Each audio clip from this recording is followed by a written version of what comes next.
Now let's discuss on the concept of adjacent angles. Alright, adjacent angles are same like the adjacent sides, means neighbor angles. If two angles are neighbor, something like this. Let me show you. Suppose I have an angle here now, angle AOB. Alright, so of angle AOB, the vertex is O. Alright, in the vertex O, there one angle has been formed, AOB. And now let me suppose I have a line, any line. I'm randomly writing anywhere. Suppose anywhere. It doesn't mean that it should be equal or in some ratio. Alright, so here I got an angle, right? So this is one angle. Let me give this line P.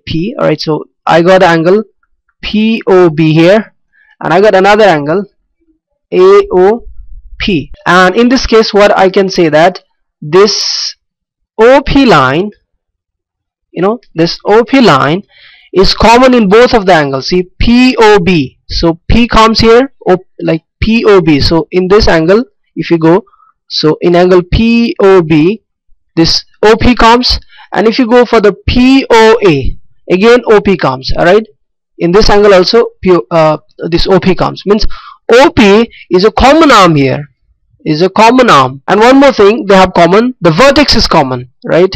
Vertex is common. So any two neighbor angles which has common vertex and common arm are called adjacent angles. So that is why these two angles are called adjacent angles. One more example I'm giving you. It's very simple, like just one angle is there and there is another angle. So that time this and this will be the adjacent angles. Any type of like when you are making any type of the angle, whenever you will get two angles together with common vertex and common arm, then these two will be called adjacent angles. Alright, that's it. Here angle X degree and Y degree, these both angles X and Y are adjacent angles. That's it.